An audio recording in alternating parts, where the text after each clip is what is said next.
এই কোচি, কি সমস্যা তোর? এইদিকে তাকা। আর সাথে সাথেই ক্যামেরাম্যান তাদেরকে জায়ান্ট স্ক্রিনে দেখাচ্ছিল। এটা দেখে রীতিমতো হয়ে যান সেই তরুণী এবং ক্যামেরার দিকে তাকিয়ে এরপর এমন হাসি দিয়েছেন যেটাতে সারা স্টেডিয়াম রীতিমতো হই দিয়ে উঠেছে। মজার এক মুহূর্ত। পরবর্তীতে সেই তরুণী অবশ্য সবাইকে হাই দেন এবং তালি দেন এবং বলছিলেন বারবার সিলেট। দেখে মনে হয়েছে তারা সিলেটের সমর্থক, কিন্তু ক্যামেরাম্যান তাদেরকে এমনভাবে ক্যাপচার করেছে যেখানে তাদের খুনসুটি নষ্ট হয়ে গেছে। প্রিয় দর্শক, এই ব্যাপারটি যারা দেখেছেন তারা অবশ্যই আমাদের কমেন্ট করে জানাবেন।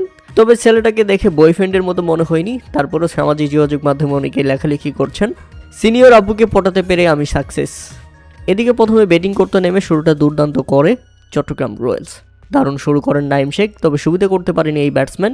15 বলে 18 রান করে ফিরে গেছেন প্যাভিলিয়নে। এরপর দারুণ শুরু করেন আরেক ওপেনার অ্যাডাম রসিংটন।